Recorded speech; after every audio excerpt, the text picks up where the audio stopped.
Profits are better than wages. Once I understood that, I got rich. Profits are better than wages. Nobody taught me that in high school. I went to college for a year and a half and never heard it. I'm 25 and broke. I'm not destitute. I'm broke. Too much month at the end of the money is broke. And I finally hear this philosophy. Profits are better than wages. Now here's the phrase that goes with it. Wages make you a living, which is fine. Profits make you a fortune, which is super fine. And you can live both fine and super fine. That's why, of course, kids should pay taxes, because they can be capitalists, and all capitalists should pay taxes. And it doesn't take much to start an enterprise that makes a profit. I teach kids how to have 2 bicycles, one to ride and one to rent. I mean, how long does it take? How long does it take to make a profit? I mean, a little ingenuity and you're on your way. Now, when I first was recruited, I'm a distributor for this little product called Abunda Vida. And here's what my mentor said, Mr. Shove. He said, Mr. Rohn, you can start this miracle working business part-time. You don't have to go full-time, you can start part-time. And he said, if you'll devote, to start with, let's say 10, 12, 15 hours a week, where you'll start making a profit, here's what you can now say. I'm working full-time on my job and part-time on my fortune. Because profits lead to fortune. I got so excited about that philosophy. I'm working full-time on my job, but now I'm working part-time on my fortune. I found a way not only to make a living, you won't believe this, I found a way to make a fortune. Can you imagine what that's like then to get up in the morning? To go to work on your fortune? Not to go to work to pay the rent, which is okay, but a chance to go to work to make a fortune? And I said, right now I'm working part-time on my fortune and full-time on my job, but it won't be long until I'll be working full-time on my fortune. Can you imagine what life is going to be like? Now here was my first goal when I started. And that was part-time. I wanted to equal on my profits part-time what I was earning on my full-time job. This is called the magic of part-time. It is so thrilling for people to start working the business part-time. Because now you can work on profits, and it doesn't take very long. If you'll really concentrate on those 10, 12, 15 hours a week, it won't be long if you really do it right and learn some of the skills I'm going to talk about. It won't be long until you can be earning as much part-time working on your fortune as you are full-time working on your job. I did that in less than 6 months. Now here was my second goal, to make twice as much money part-time working on my fortune as I was working full-time on my job. And I reached that in less than a year, making twice as much money part-time working on my fortune as I was full-time working on my job. It was incredible. I got rich by the time I was 31. Here's the best advice I give my teenage friends. It was easy. What can I tell you? It was hard? No, it was easy. I'm a millionaire by 31. Let me tell you how I did it. I found an opportunity. That's all you got to do in America, search for an opportunity. Take the first one, right? Try it. If that isn't it, leads to another. One door closes, another door opens. This is what's exciting about America. It's full of opportunity. A chance to try, and then what? Try again, and then what? Try again? Never run out of opportunity to try. See if you can't better your life and your health and your future and your bank account and your income. Make your fortune here. I lived in America, number one. Found an opportunity, number three. Number two, here's number three. I found a teacher. What a grand and glorious, unique thing that was for me at that time in my life. I found a teacher willing to teach me. And his teaching came in 2 parts. Here's what it was. Very simple. Number one, Mr. Rohn, you have evidently messed up between ages 19 and 25. Now, I could understand that. But he didn't leave me there. He said, now here's the answers on how to change it all the next 6 years, so that the next 6 years won't be like the last 6. What an incredible teacher. Taught me how to have a whole brand new 6 years. First 6, what? I messed up. Second 6, what? I got it right. Second 6 years, I became a millionaire. During that second 6 years, the government was about the same. I'm telling you. Interest rates were about what? The same. The pay scale was about what? The same. Lord knows my negative relatives were the same. Circumstances were about the same. The economy was about the same. The unions and their philosophy was about the same. What was going on around me was about the same. Then how come I got rich that second 6 years? I was not the same.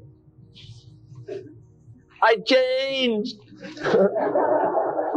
You say, well, Mr. Rohn, if you can do that, can anybody do it? Yes, I invite you on that journey. Anytime you want to. You can stay the same so that the next 6 years will be like the last 6. Take a look at the last 6 years. And I'm telling you, the next 6 years of your life is going to be like the last 6. Unless you change. Or unless you want to count on this short list that we call not much list. Most everybody's counting on this not much list. What if all of your negative relatives turn positive? What would that do for your future and your fortune? What? Not much. Not much. What if prices came down a little? What will that do for your future? I'm telling you, not much. If the economy gets a little better, what will that do? Not much. If you don't make plans of your own, guess what? You'll probably always fit into someone else's plans. Guess what someone else may have planned for you?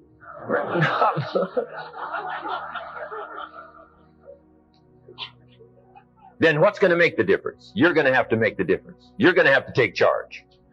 Now, Mr. Shoaff, my teacher, gave me a promise, and I want to give you that promise now. Here was the promise I got, and I bring it to you. Here's what my teacher said. If you will change, Mr. Rohn, he said, if you will change, everything will change for you. You don't have to change the government. You don't have to change prices. You don't have to change taxes. Forget all that. He said, if you will change, everything will change for you.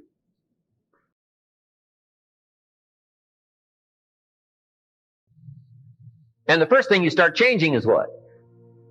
Your philosophy.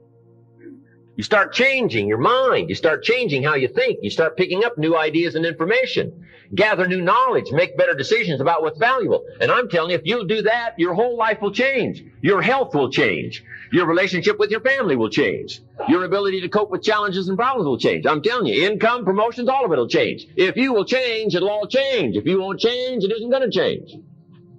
You can keep your fingers crossed if you want to and hope they'll straighten it out. You can wish for the wind not to blow quite as severe, but I'm telling you, wishing for the wind to change in your favor, we call naive at best.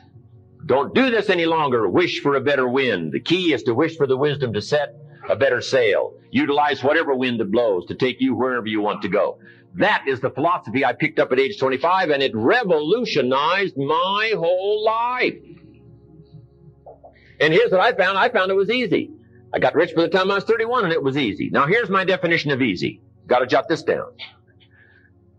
My definition of easy, meaning something I could do. I figure if it's something you can do, it's easy.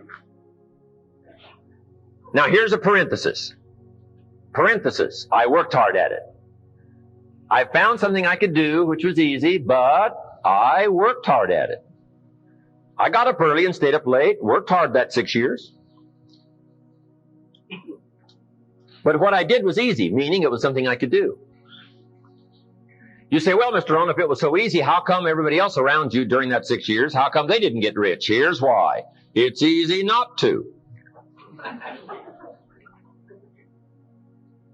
How else would you describe it? That's it. You say, no. For all of the rest of them, it was hard for them and it was easy for you. That's not true. You couldn't debate me on that in front of this intelligent audience.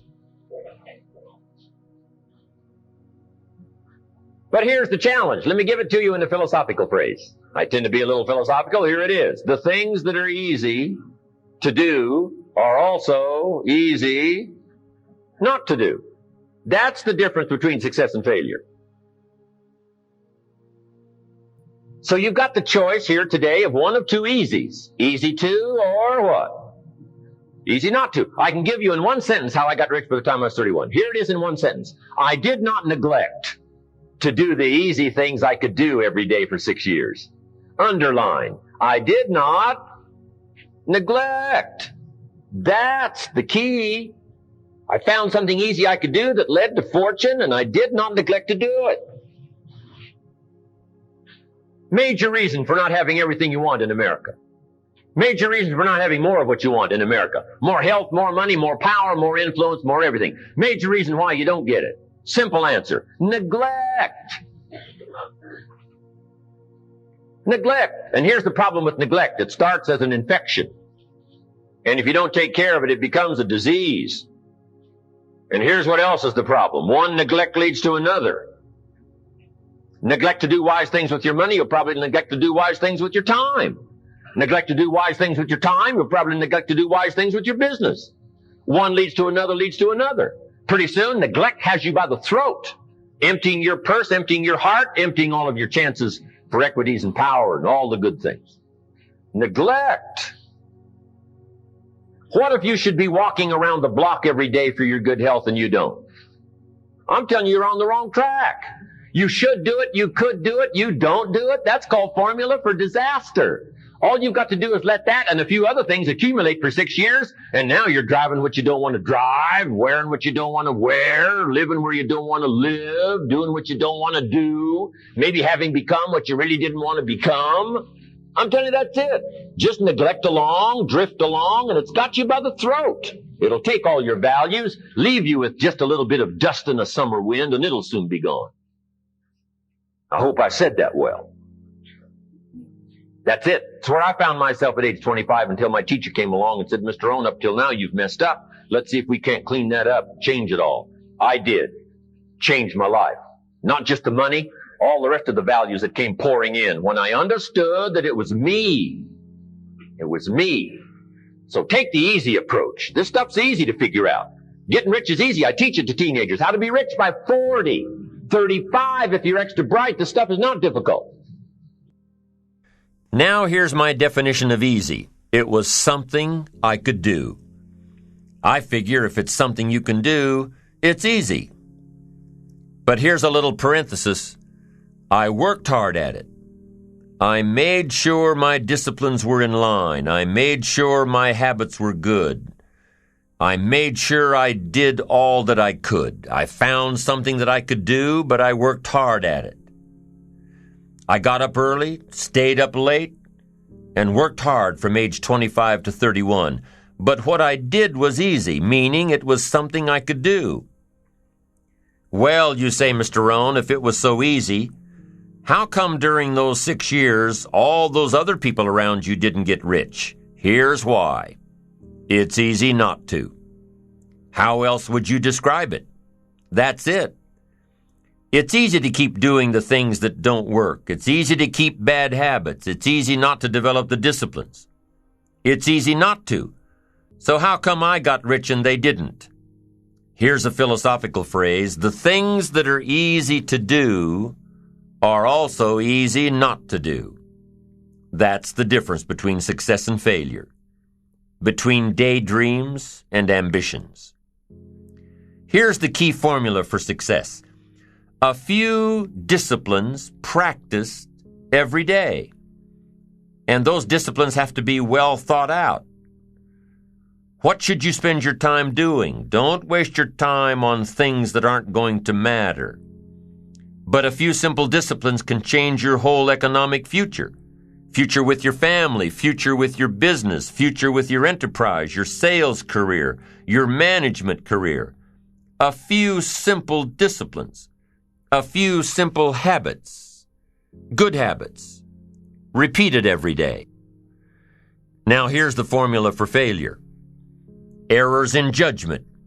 Repeated every day. All you've got to do is to have a few errors in your judgment and repeat them every day. I'm telling you, they'll spin out of control in 10 years. You'll end up driving what you don't want to drive, wearing what you don't want to wear, living where you don't want to live, earning what you don't want to earn, a few errors every day, bad habits every day, it's disastrous. Now here's why it's easy to repeat an error in judgment.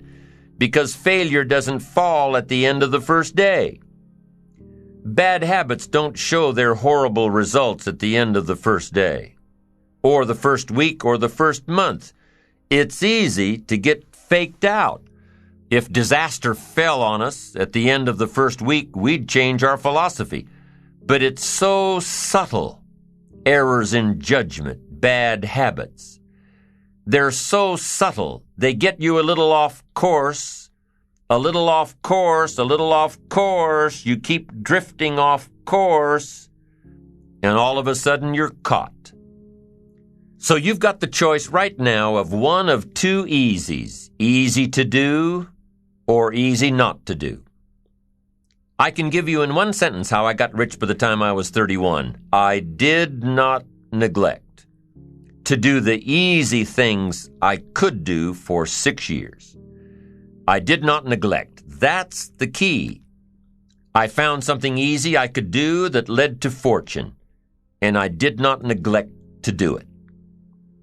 The major reason for not having more of what you want in America, more health, more money, more power, more influence, more everything, the major reason is simple neglect.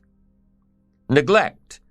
And if you don't take care of neglect, it becomes an infection, and then it becomes a disease. So if you're in the habit of not doing it, doing all it takes to get ahead, get in the habit of doing it. Doing all it takes.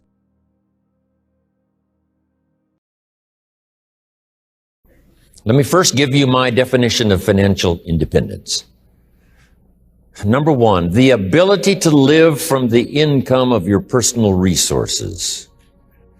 Now, how many resources you need, right, depends on how you want to live. But if you wish to live modestly, it doesn't take all that many resources over a fairly brief period of time to have enough resources to live modestly. If you wish to live more lavishly, of course, you need to accumulate more resources. But that's my view of financial independence, so that you can live from the income of your resources. Now, here's what else that does. Now you can choose the work you do. Now you can choose to work or not work. Now you can work not because you have to, but because you want to. When we talk to kids about financial independence, we say, do what you have to as quick as you can so you can do what you want to as long as you can. Next, the philosophy of the rich and the philosophy of the poor.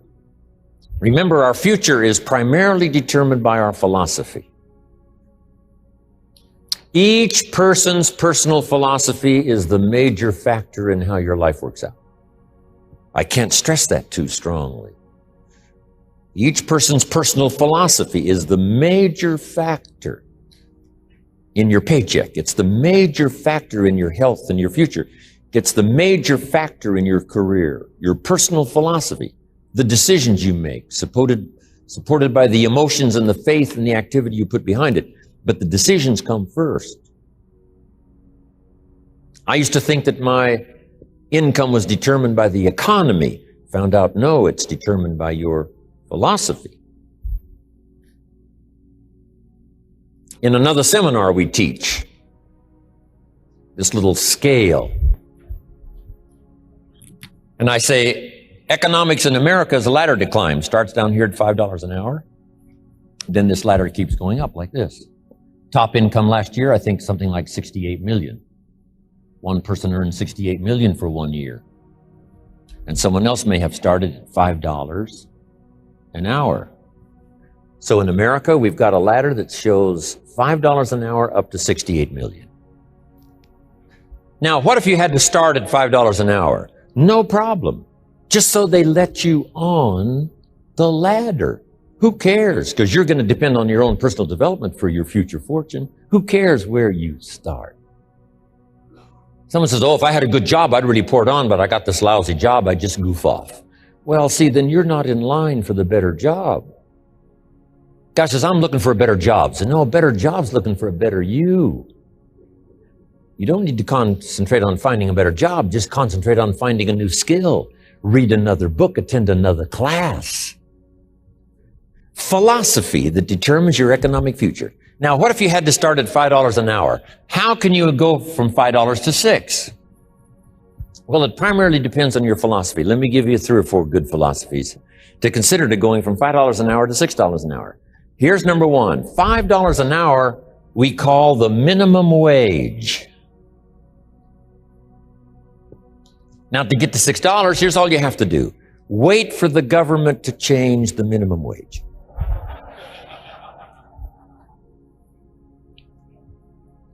But you must ask the question, how long did it take last time? And the answer took a long time. You say, well, I haven't got that much time to go from 5 to 6. So there's got to be another way. Here's the other way. Wait for the company to give you a raise. What'll that take? 6 months, maybe a year? And you say, oh, gosh, that's a long time. Okay, we've got 2 philosophies now. Wait for the government, wait for the company. Here's the 3rd philosophy to change your economics. Go on strike. And refuse to work if they don't pay you more money. Now, if you're by yourself, that's a little risky.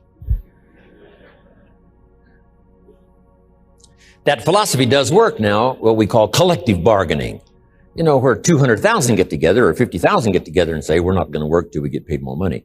You know, now you might be able to force the hand and get some more dollars or some more pennies. We call that the philosophy of demand. It is possible to use the philosophy of demand to increase your income. But now jot this down. Here's the problem with the philosophy of demand. You can't get rich. You might get a few extra dollars. You might get a little benefit of health care. But you can't get rich. Even in prosperous America. Why? It's the wrong philosophy to get rich. Right country, right economy, wrong philosophy. Wouldn't that be awful if you lived in the right country and in the right economy and had the wrong philosophy? Now, it's not wrong in terms of moral. It's wrong in terms of accomplishing your goals. Because you can't use the philosophy of demand to get rich. You say, well, how can you get rich living in America? Jot this philosophy down. It's called the philosophy of performance, not demand. Here's what happened to me when I went from poor, not real poverty, but from poor to rich over 6 years. I changed my philosophy. I didn't have to change America. I didn't have to change this economic ladder. I didn't have to change the marketplace. I didn't have to change the tax structure. I didn't have to do any of that stuff. All I had to change was myself. And here's what my mentor said, and I think you've heard me say it if you've listened to anything I've done. Here's what he said. For things to change for you, you have to change. For things to get better, you have to get better. I started going to work on myself. Then here's what he said in terms of a promise. I want you to take this one home. He said, if you will change, Mr. Rohn, everything will change for you. I began that process immediately, age 25. Now, this ladder of success is very exciting. Can you think of somebody that makes $50 an hour?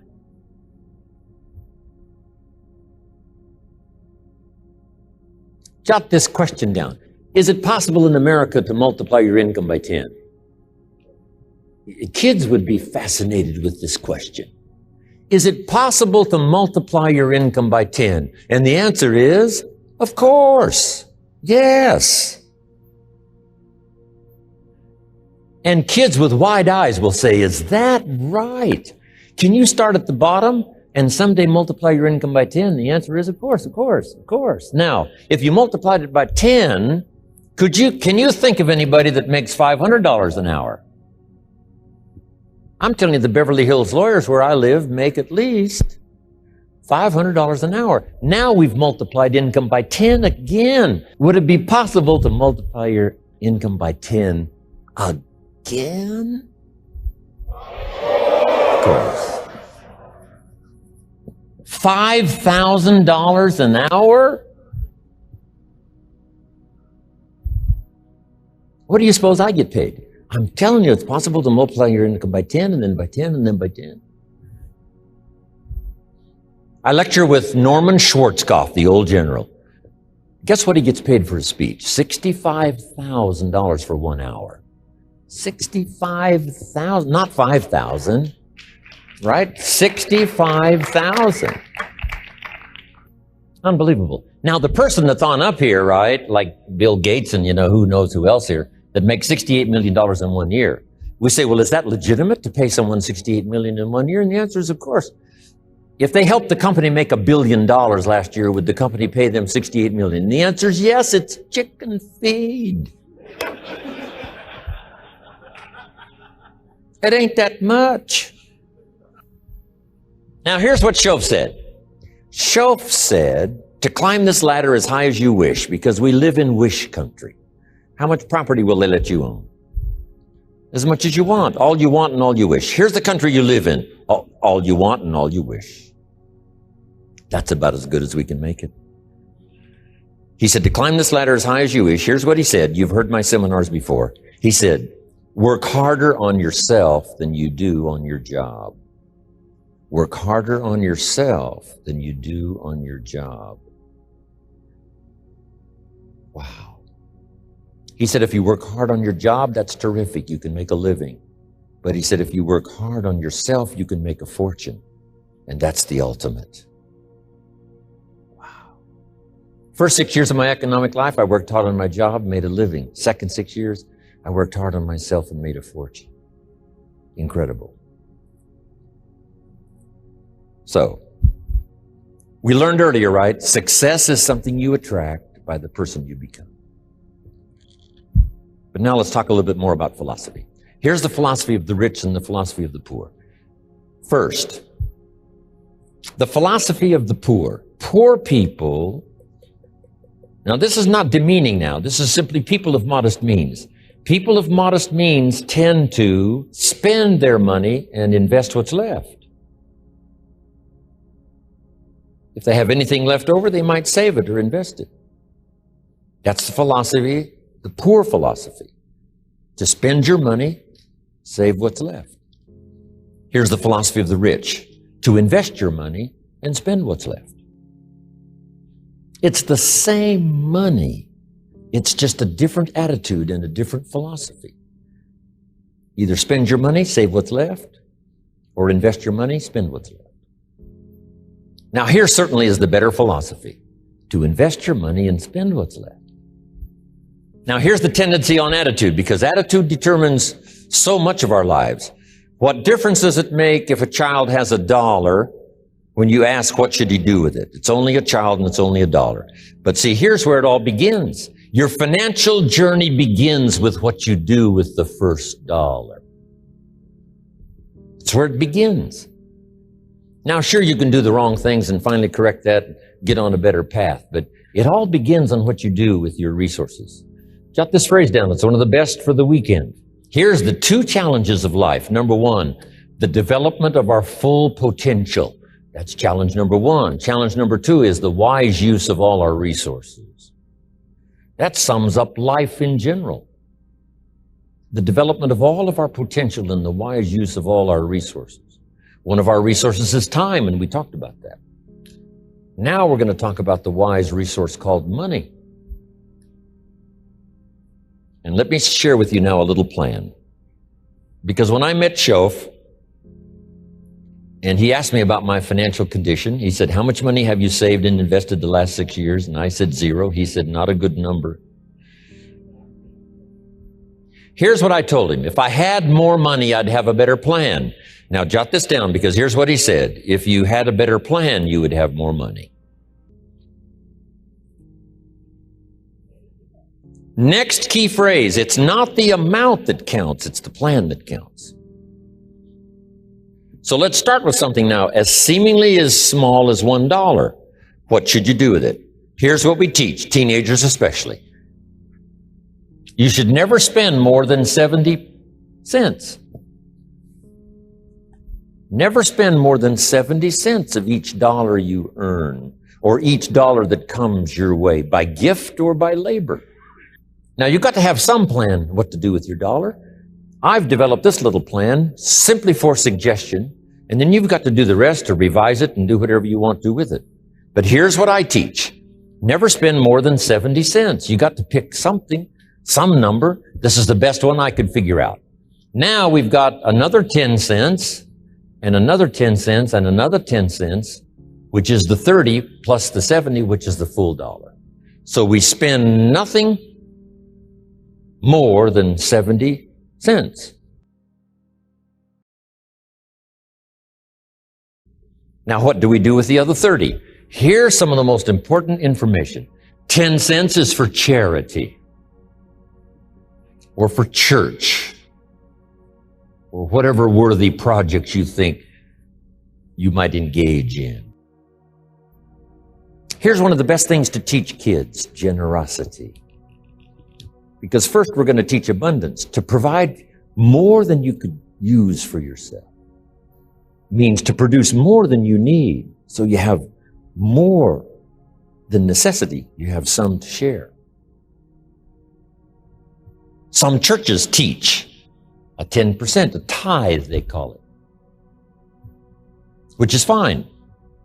The key is to either administer this 10 cents yourself or to give it to some institution, a church or whatever, and let them spread it around. Let them put it where it's needed. Now, the next 10 cents is called the use of capital. I have the unique privilege now to teach capitalism in Russia. When I first went, I told you, 8,000 in my class in Moscow. I teach capital. Let me give you now my definition of capital and capitalism. It's just in a couple of sentences. Here's what capital and capitalism is. So jot this down. Capital is any value you set aside. Capital is any value you set aside to be invested in an enterprise that brings value to the marketplace, hoping to make a profit. That's what capital and capitalism is. I can say it in one sentence. Capital is any value you set aside to be invested in an enterprise that brings value to the marketplace, hoping to make a profit. Now, the capital is the value you set aside. Taking capital and investing it in an enterprise and bringing the value to the marketplace, we call capitalism. Capital and capitalism. If you set aside, and I suggest, part of your capital should be set aside for an enterprise to show a profit. This is called active capital, where you actually engage in the enterprise that makes a profit. Now, another 10 cents is for passive capital, where you let someone use this 10 cents out of every dollar. You put it in a bank that pays interest. They use it and they pay you for the use of this money. That's called passive capital. So we've got active capital and passive capital. Maybe you invest this in a stock eventually if you have enough money, and the stock pays you dividends. And also there may be an increase in the value of the stock. So this is the little formula I come up with. 70, 10, 10, and 10. It's very simple. Now, when you first start, if you're an adult now, you may be in such bad shape financially that you couldn't do the 70, 10, 10, and 10. If you're in real bad shape, you may have to do the 97, 1, 1, and 1. Because it may take this to pay your bills if you haven't had a good plan up until now. But jot this down now. It's not the amount that counts, it's the plan that counts. So let's say you were in such poor financial shape, you had to start 97, 1 for charity, 1%, another 1% for active capital, another 1% for passive. Now here's the key. To get these numbers starting up and get this number starting down. If you will actually do this, you can't believe how exciting it is to watch the numbers change. Remember what Shove said. If you will change what? Everything will change for you. If you start to change, I'm telling you, these numbers will start to change. And the first thing you know, these numbers keep going up, up, up, up, up, until finally you can get to the 70, 10, 10, and 10. Now, when you make a lot of money, these numbers all have to change again. You know, if you're making fortunes, you can't spend 70%. That would be obscene. I probably spend less than 10% of my income. So this number, this is where I had to start, 97, 1, 1, and 1, finally getting to 70, 10, 10, and 10. But now as time has passed for me and my fortunes have increased, this 70 has gone way down to 10. And now you can imagine, if the 70 has gone clear down to 10, you can imagine now what these numbers will be. Here's what it is, a good plan to consider. So make this note, it's your life and it's your future and it's your economics. This is just a suggested plan. You can tear this one up and develop one of your own. I'm just here to stir the pot. I'm here to stir your mind, to get you to think. Okay. Now here's 2 or 3 more keys on financial independence. Here's number 1, keep strict accounts. Part of it is just for habit, and the other part is for self-esteem, and the other part is for future benefit. Keep strict accounts. It's just a good habit to have. It's like picking up the trash, not throwing the toothpick cellophane on the floor. It's just, it becomes the person you are. Keep good accounts. Here's the next one. Pay your taxes. I finally became a happy taxpayer.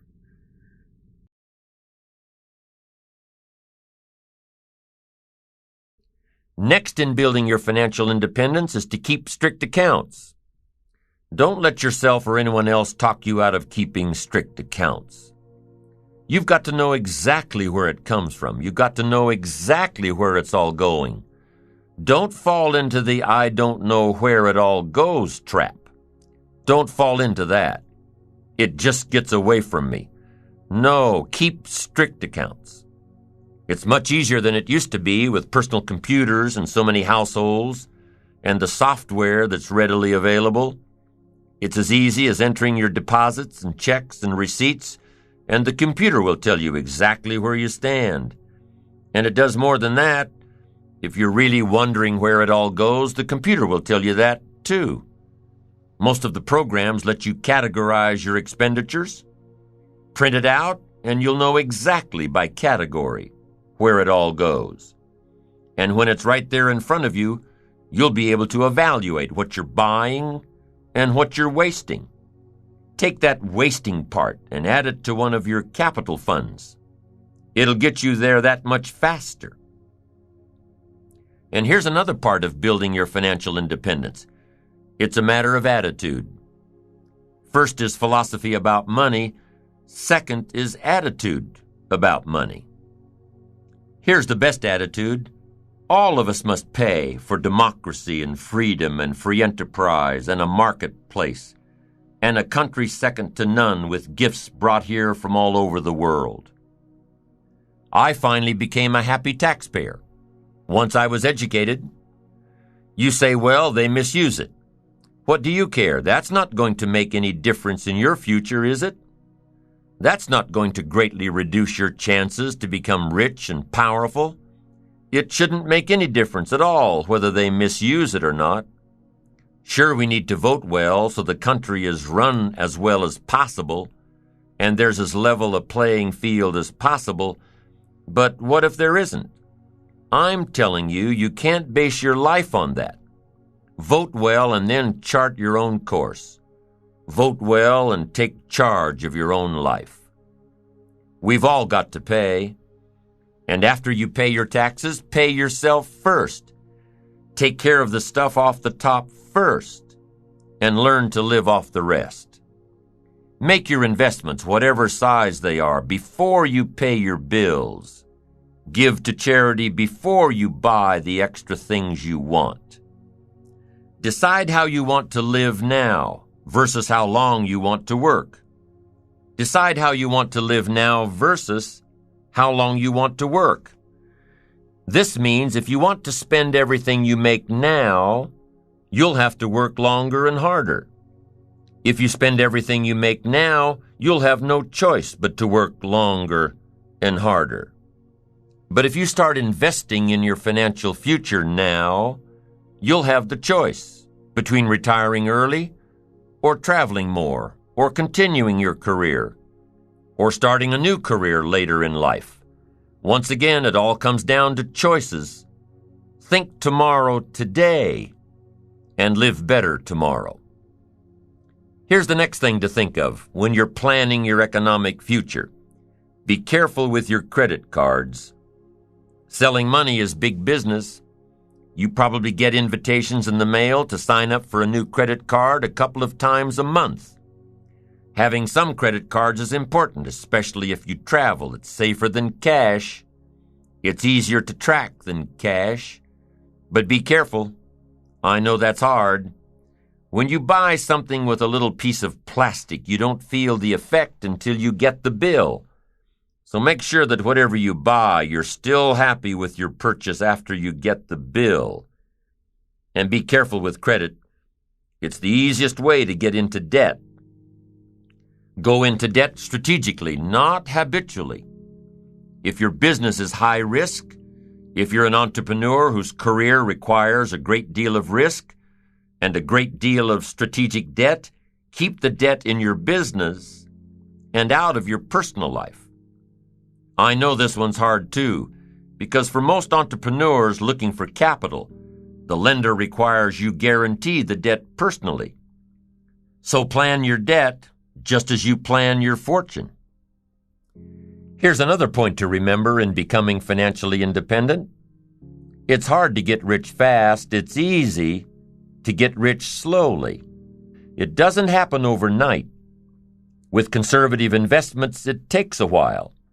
It takes discipline to keep adding value to your future. A little every month, a little every month, a little every month.